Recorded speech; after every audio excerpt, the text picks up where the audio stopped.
Hello friends, कैसे हैं आप लोग। आशा है कि आप लोग अच्छे से अपनी तैयारी कर रहे होंगे। मेरा नाम आकांक्षा है और आज मैं आप लोगों को पंचाई चैप्टर के प्रीवियस ईयर कराऊंगी। तो दोस्तों प्लीज़, अगर आप लोग को मेरे पिछले वीडियोस पसंद आए हों और आप लोग चाहते हो कि ऐसे ही आप लोग को नए वीडियोस मिलते रहे, नया टॉपिक मिलता रहे, तो प्लीज़ जो है अपनी तैयारी को आसान बनाने के लिए मेरी वीडियोस देखते रहिएगा। तो चलिए आज आज हम पंचाई चैप्टर शुरू करते हैं। तो इसका फर्स्ट क्वेश्चन ये है, बेसिडियोकार्प फलन काय है। Basidiocarp is fruiting body of Agaricus. Agaricus एक खाने योग्य कवक है जिसके फलन काय खाए जाते हैं। इन्हें बेसिडियोकार्प कहते हैं। मुख्य रूप से ये कवक के जनन से संबंधित संरचनाएं हैं। क्रूसीफर्स में श्वेत रस्ट उत्पन्न होता है। White rust of crucifers is caused bye Albugo. Crucifers में श्वेत रस्ट यानी कि वाइट रस्ट ऑफ क्रूसीफर्स जो है वो एल्ब्यूगो कैंडिदा द्वारा होता है। यह वास्तविक रस्ट नहीं है। Black rust of crucifers Puccinia graminis द्वारा उत्पन्न होता है। वास्तविक रस्ट पक्सिनिया द्वारा उत्पन्न होता है। इनमें से कौन खाने योग्य कवक है। Which one of the following is an edible fungus. एगैरिकस। एगैरिकस वंश के कई कवक खाने योग्य होते हैं। इन्हें सामान्यतः मशरूम कहते हैं। एगैरिकस कैम्पेस्ट्रिस, एगैरिकस बाइस्पोरस आदि मशरूम के सामान्य उदाहरण हैं। पक्सिनिया से होता है। पक्सिनिया कॉजेज रस्ट डिजीज या फिर जंग रोग। पक्सिनिया वंश के कवकों से वास्तविक जंग रोग उत्पन्न होता है। ये उच्च पौधों पर परजीवी होते हैं तथा रस्ट रोग उत्पन्न करके फसल को प्रभावित करते हैं। कौन सी कवक डबल रोटी बनाने में प्रयोग की जाती है। Which of the fungus is used in making of bread. तो दोस्तों ये इसका आंसर तो आप लोग को पता ही होगा। तो बहुत ही कॉमन क्वेश्चन है। इसका आंसर यीस्ट है। यीस्ट कवक का उपयोग डबल रोटी बनाने में होता है। यह कवक शर्करा का फर्मेंटेशन करता है। इस क्रिया में यह एथाइल अल्कोहल तथा CO2 उत्पन्न करता है। CO2 के कारण माध्यम में असंख्य छोटे छिद्र बनते हैं जिससे डबल रोटी या ब्रेड बनती है। एथेनॉल का उपयोग शराब उद्योग में शराब बनाने में भी होता है। निम्नलिखित में कौन अल्कोहलिक किण्वन में प्रयुक्त होता है। Which of the following is used in alcoholic fermentation. Saccharomyces. दोस्तों इसका एक्सप्लेनेशन ये फिफ्थ क्वेश्चन में दिया हुआ है, तो इसको एक्सप्लेन करने की ज़रूरत नहीं है फिर से। किस समूह के सदस्यों का उपयोग बियर बनाने में किया जाता है। Members of which are group used in making beer. Yeast. Saccharomyces को सामान्यतः यीस्ट कहते हैं। ये प्रायः ऐसे माध्यम में उगती हैं जिसमें शर्करा अधिक मात्रा में होती है, जिसके कारण इन्हें शर्करा फफूंद भी कहते हैं। सैक्रोमाइसीज सेरेविसी का व्यापक रूप से उपयोग बियर उत्पादन और बेकरी उद्योग में किया जाता है। एस्कोमाइसिटीज वर्ग के सदस्य सामान्यतः कहे जाते हैं। Member of ascomycetes class are commonly known as sac fungi या थैली कवक। एस्कोमाइसिटीज कवक का एक वर्ग है। इन्हें थैली कवक के रूप में भी जाना जाता है क्योंकि इनमें अचल बीजाणु का निर्माण एक थैली सदृश संरचना जिसे एस्कस कहते हैं में होता है। एस्कस बीजाणुधानी अति सूक्ष्म यानी माइक्रोस्कोपिक स्ट्रक्चर है। यीस्ट, पेनिसिलियम आदि थैली कवक के उदाहरण हैं। निम्न में से किसमें पर्णहरित पूर्णतया अनुपस्थित होता है। Chlorophyll is completely absent in fungi. कवक क्लोरोफिल रहित या एक्लोरोफिलस बीजाणु या स्पोर धारण करने वाले यूकैरियोटिक जीव हैं। इनका थैलस प्रायः शाखित तंतुवत होता है तथा इनकी कोशिका भित्ति काइटिन या सेलुलोज अथवा दोनों से मिलकर बनी होती है। आलू में वाट रोग की उत्पत्ति का कारण है। Wart disease of potato appears due to Synchytrium endobioticum. आलू में वाट रोग या वाट डिजीज सिंचिटियम एंडोबायोटिकम कवक द्वारा होता है। फाइटोप्थोरा इन्फेस्टेंस द्वारा आलू का लेट ब्लाइट ऑफ पोटैटो और अल्टरनेरिया सोलेनी द्वारा अर्ली ब्लाइट ऑफ पोटैटो होता है। आलू का लेट ब्लाइट उत्पन्न होता है। Late blight of potato is caused by Phytophthora infestans.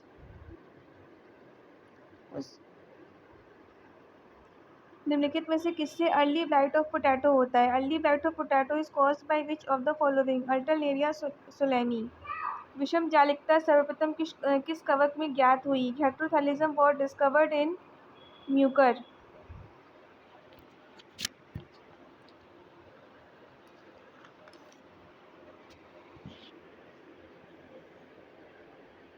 विषम जालिकता या हेट्रोथैलिज्म की खोज ब्लैक्सली नामक वैज्ञानिक ने सर्वप्रथम यूकर म्यूसिडो नामक कवक भी की थी। कवकों में आनुवंशिक रूप से भिन्न दो सूत्र पाए जाने को विषम चालिकता या हेटेरोथैलेसम कहते हैं। इसमें फ्यूजन दो भिन्न सूत्रों के बीच होता है। कवक सदैव है। Fungi are always हेटेरोफाइट्स।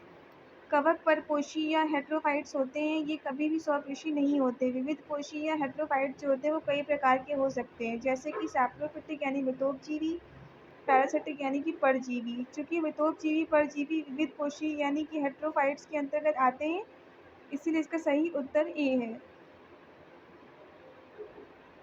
कवकों में संग्रहित भोज्य पदार्थ है। Reserve food material in fungi is glycogen. कवकों में रिजर्व फूड मटेरियल ग्लाइकोजन तथा ऑयल होते हैं, और स्टार्च उच्च पौधों में संग्रहित भोज्य यानी कि रिजर्व फूड मटेरियल होता है। माइकोराइजा प्रदर्शित करता है। Mycorrhiza represents symbiosis of a fungus and root, means एक कवक और जड़ की सहजीविता। एल्ब्यूगो होता है। Albugo is obligate intercellular pathogen या ऑब्लिगेट अंतराकोशिकीय रोगजनक। एल्ब्यूगो ओमाइसीट्स वर्ग का एक कवक है या फंजाई है या बहुत से उच्च पौधों का एक ऑब्लिगेट अंतराकोशिकीय परजीवी होता है, यानी ऑब्लिगेट इंटरसेलुलर पैथोजन होता है और उनमें रोग उत्पन्न करता है। राइजोपस किस वर्ग के अंतर्गत आता है? Rhizopus belongs to which class? Phycomycetes. Rhizopus phycomycetes वर्ग के अंतर्गत जाइगोमाइसीट्स के समूह में आता है। यह एक मितोपजीवी या सैप्रोफिटिक फंजाई है जो मृत पदार्थों पर उगता है। इसका सामान्य नाम ब्रेड मोल्ड या ब्लैक मोल्ड है। फंजाई इम्परफेक्टाई में अभाव होता है। फंजाई इम्परफेक्टाई या ड्यूट्रोमाइसीट्स लैक सेक्सुअल रिप्रोडक्शन या लैंगिक जनन का। एफ्लाटॉक्सिन उत्पन्न होता है। Aflatoxin is produced by a fungus. Aflatoxin एक प्रकार का विषैला रसायन होता है जो कवकों जैसे स्पर्जिलस द्वारा उत्पन्न होता है। यह कैंसर कारक होता है। फंगल कोशिकाओं को अभिरंजित किया जा सकता है। Fungal cells can be stained by cotton blue. Fungal कोशिकाओं को कॉटन ब्लू द्वारा स्टेन किया जा सकता है। यह सभी फंजाई के हाइवी को गाढ़ा नीला कर देता है। लैक्टोफेनॉल अधिक समय तक कवक को उसकी प्राकृतिक अवस्था में रखता है। निम्नलिखित युग्मों में जो सही मेल नहीं खाता है वह है: among the following the pair not correctly matched is Ustilago bunt disease, यानी यूस्टिलागो बंट रोग। यूस्टिलागो वंश के कवकों द्वारा स्मट रोग होता है। बंट रोग या बंट डिजीज टिलेटिया या टिलिशिया ट्रिटिसी नामक कवक से होता है। निम्नलिखित में से कौन से युग्म सुमेलित हैं? Which of the following pairs are correctly matched? दोस्तों इसका आंसर होगा ए, बी और डी, यानी कि angular leaf spot of cotton जो होता है वो ज़ैंथोमोनास मालवेसीरम के द्वारा होता है। Wilt of cotton Fusarium oxysporum के द्वारा होता है। और red rod of sugar cane Colletotrichum falcatum के द्वारा होता है।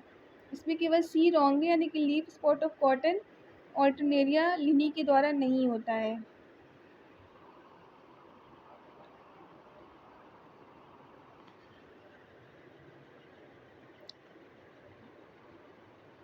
कपास का कोढ़ी पर्णचित्ती रोग ज़ैंथोमोनास मालवेसीरम द्वारा होता है। कपास म्लानी फ्यूजेरियम ऑक्सीस्पोरम के द्वारा होता है। और गन्ने का लाल गलन जो होता है वो कोलेटोट्राइकम फॉल्केटम के द्वारा होता है। मूंगफली के टिक्का रोग का कारक है। Tikka disease of groundnut is caused by Cercospora. मूंगफली का टिक्का रोग कवक द्वारा होता है। सर्कोस्पोरा एरिकिडोकोला एवं सर्कोस्पोरा पर्सोनेटा कवक द्वारा यह रोग होता है। इस रोग में मूंगफली की वायवीय भाग यानी कि जो एरियल पार्ट होता है मूंगफली का, उसमें काले धब्बे बन जाते हैं। तो मूंगफली का जो टिक्का डिजीज़ होता है वो सर्कोस्पोरा जीनस के पर्सोनेटा और एरिकिडिकोला स्पीशीज़ के द्वारा होता है। मशरूम का वह भाग जो ज़मीन के ऊपर दिखाई देता है वह है the part of mushroom that is visible above ground is a basidiocarp. मशरूम का वैज्ञानिक नाम एगेरिकस है। यह बेसिडियोमाइसीट्स वर्ग का एक कवक है। इसमें बेसिडियोकार्प एक फ्रूटिंग संरचना होती है जो ज़मीन के ऊपर दिखाई देती है। इसमें बीजाणुओं या स्पोर्स का निर्माण होता है।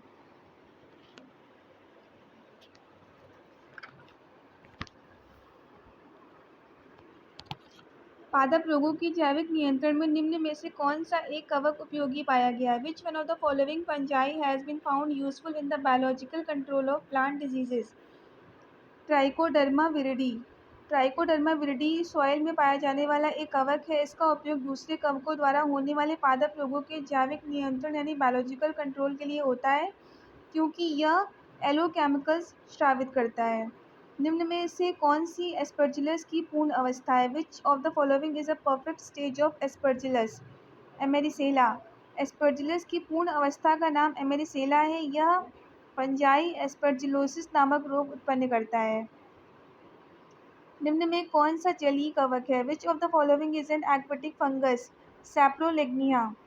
सैप्रोलेग्निया नामक कवक की अधिकांश जातियां जलीय एवं मृतोपजीवी हैं, जो सड़े गले कार्बनिक पदार्थों तथा जल में तैरते हुए कीटों के शरीर पर पाई जाती हैं। इसकी कुछ जातियां मछलियों के गिल में वास करती हैं और उनमें गिल रॉट नामक रोग उत्पन्न करती हैं। दोस्तों, इसमें से जो जलीय कवक होता है वो सैप्रोलेग्निया होता है। सैप्रोलेग्निया जो होता है वो एक सैप्रोफिटिक होता है और ये कीटों के शरीर पर पाया जाता है। जो पानी में कीट पाए जाते हैं उनके शरीर पर यह पाया जाता है। इसकी कुछ जातियाँ मछलियों के गिल में भी पाई जाती हैं, जिसे गिल रॉट नामक डिजीज होता है। क्लैम्प कनेक्शन सर्वप्रथम किस वैज्ञानिक द्वारा देखा गया? Clamp connections were first observed by Hoffman. Basidiomycetes वर्ग के कवकों में लैंगिक जनन के समय प्लाज्मोगैमी के पश्चात कैरियोगैमी काफ़ी समय बाद होता है। इस अवस्था को डाइकैरियोफेज कहते हैं। इस अवस्था में सेप्टा के बगल में हुक के आकार की वृद्धि पाई जाती है, जिन्हें क्लैम्प कनेक्शन कहते हैं। ये कोशिका विभाजन के समय डाइकैरियॉन्स का वितरण करने में सहायता करते हैं। इसे सबसे पहले हॉफमैन ने देखा था। निम्नलिखित में से किसमें क्लैम्प कनेक्शन पाया जाता है? In which of the following clamp connection is found? Basidiomycetes. इसका एक्सप्लेनेशन उस ऊपर वाले क्वेश्चन में दिया हुआ है। कवक की कोशिका में नहीं पाया जाता। The fungus cell lacks Golgi complex. कवक में यूकैरियोटिक कोशिका पाई जाती है। इसमें राइबोसोम्स, एंडोप्लाज्मिक रेटिकुलम, माइटोकॉन्ड्रिया इत्यादि सेल ऑर्गेनेल्स पाए जाते हैं, परंतु गोल्गी कॉम्प्लेक्स नहीं पाया जाता है। इसके स्थान पर डिक्टियोसोम पाया जाता है। यानी कि इनमें जो फंगस सेल होता है इसमें गोल्गी कॉम्प्लेक्स की जगह डिक्टियोसोम पाया जाता है। निम्नलिखित में से कवक की कोशिका भित्ति बनी होती है? The following is a component of fungus cell wall? Chitin. सभी फंजाई में कोशिका भित्ति पाई जाती है जो काइटिन की बनी होती है। पौधों में कोशिका भित्ति सेलुलोज और कुछ अन्य पदार्थों से बनी होती है। पौधों की द्वितीयक कोशिका भित्ति में सेलुलोज के अतिरिक्त सुबेरिन, लिग्निन तथा अन्य पदार्थ पाए जाते हैं। निम्न में से किस कवक के स्क्लेरोशियम की अंकुरण से एपोथीसियम का निर्माण होता है? Sclerotium of which one of the following fungi produces apothecium after germination? Rhizoctonia. Ascomycetes वर्ग के कवकों में कई प्रकार के फलनकाय बनते हैं, जैसे क्लिस्टोथीसियम, एपोथीसियम, पेरिथीसियम इत्यादि। जो एपोथीसियम होता है उसका निर्माण राइजोक्टोनिया में होता है। कप के समान आकृति वाली संरचना को कहते हैं? A cup shaped fruiting body is called apothecium. Ascomycetes वर्ग के कवकों में जो फ्रूटिंग स्ट्रक्चर होता है यानी एस्कोकार्प होता है वो कई टाइप्स के होते हैं, जैसे एपोथीसियम, पेरिथीसियम, क्लिस्टोथीसियम। जो एपोथीसियम होते हैं वो कप शेप्ड होते हैं, पेरिथीसियम फ्लास्क शेप्ड होते हैं और क्लिस्टोथीसियम स्फेरिकल शेप्ड होते हैं। कोनिडिया द्वारा अलैंगिक जनन पाया जाता है। Asexual reproduction by conidia occurs in penicillium. Penicillium में asexual reproduction non motile spores द्वारा होता है, जिन्हें कोनिडिया कहते हैं। इनका निर्माण विशेष लंबी एवं पट्टयुक्त शाखाओं के शीर्ष पर तलाभिसारी क्रम में होता है। ये शाखाएं कोनिडियोफोर कहलाती हैं। दोस्तों, बस आपको ये समझना है कि पेनिसिलियम में जो एसेक्सुअल रिप्रोडक्शन होता है वो नॉन मोटाइल स्पोर्स द्वारा होता है और ये जो स्पोर्स होते हैं, नॉन मोटाइल स्पोर्स जो होते हैं, ये कोनिडियोफोर पर पाए जाते हैं।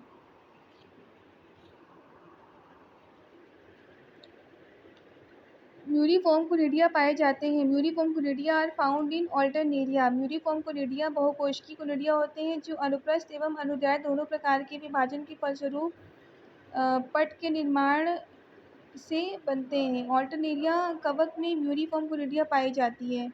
लैंगिक जनन अनुपस्थित होता है। Sexual reproduction is absent in deuteromycetes. Deuteromycetes वर्ग को छोड़कर लगभग सभी फंजाई में सेक्सुअल रिप्रोडक्शन पाया जाता है। ड्यूटेरोमाइसीट्स वर्ग के कवकों को फंजाई इम्परफेक्टाई भी कहते हैं, यानी अपूर्ण कवक भी कहते हैं। इन कवकों में जाइगोट, एस्कस तथा अथवा बेसिडियम का अभाव होता है। यानी कि अगर पूछा जाए कि फंजाई इम्परफेक्टाई किसे कहते हैं तो वो ड्यूटेरोमाइसीट्स क्लास के फंजाई होते हैं। सर्वप्रथम पेनिसिलिन को पृथक किया गया। Penicillin was for the first time isolated by Alexander Fleming. Penicillin एक एंटीबायोटिक दवा है जिसे सबसे पहले अलेक्जेंडर फ्लेमिंग ने पेनिसिलियम नामक कवक द्वारा पृथक किया था। वॉक्समैन ने एंटीबायोटिक शब्द दिया था और स्ट्रेप्टोमाइसिन नामक एंटीबायोटिक पृथक किया था। पेनिसिलिन इनमें से किसके द्वारा प्राप्त होती है? Penicillin is obtain from fungus.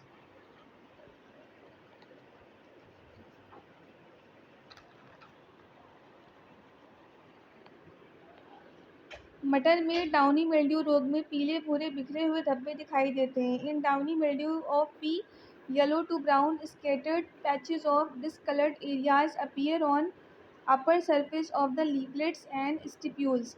पत्रक और निपत्र की ऊपरी सतह पर। मटर के पौधे में जो डाउनी मिल्ड्यू होता है वो पर्नोस्पोरा पिसी नामक कवक से उत्पन्न होता है। इसमें ऊपरी सतह पर पीले भूरे चकत्ते दिखाई देते हैं, जबकि निचली सतह पर ग्रेइश बैंगनी यानी पर्पल रंग के चकत्ते दिखाई देते हैं। तो डाउनी माइल्ड्यू जो होता है वो पर्नोस्पोरा पिसी नामक फंजाई से होता है, इसको याद रखिएगा। निम्न में से किसका उपयोग पौधों में कवक से होने वाली बीमारी की रोकथाम में किया जाता है? Which one of the following is used to control fungal disease of plants? Bordeaux mixture. पौधों में कवक से होने वाली बीमारी के रोकथाम में बोर्डियक्स मिश्रण का प्रयोग किया जाता है। यह कॉपर सल्फेट, चूना तथा जल का मिश्रण होता है। यह श्वेत रस्ट यानी white rust, blight, downy mildew आदि कवक जनित रोगों में असरकारक होता है। नीचे लिखे कवकों में से कौन सा खाने के लिए उपयुक्त है? Which one of the following is an edible fungus? Morchella esculenta. Morchella esculenta ascomycetes class का एक कवक है जिसके एस्कोकार्प्स खाने योग्य होते हैं। एमानिटा मस्केरिया एक जहरीला या पॉइजनस मशरूम होता है जो कि एक टोडस्टूल है। अन्य खाने योग्य मशरूम एगेरिकस एवं आर्मिलेरिया वंश के होते हैं। तो दोस्तों आज का वीडियो यहीं तक था। आशा है कि आप लोग को मेरा वीडियो पसंद आया होगा और आप लोग की तैयारी में ये बहुत ही हेल्पफुल होगा। दोस्तों पढ़ाई करती रहिए और मेरी वीडियोस को लाइक शेयर सब्सक्राइब करते रहिए। चलिए दोस्तों फिर अगले वीडियो में मिलते हैं। Bye bye, take care.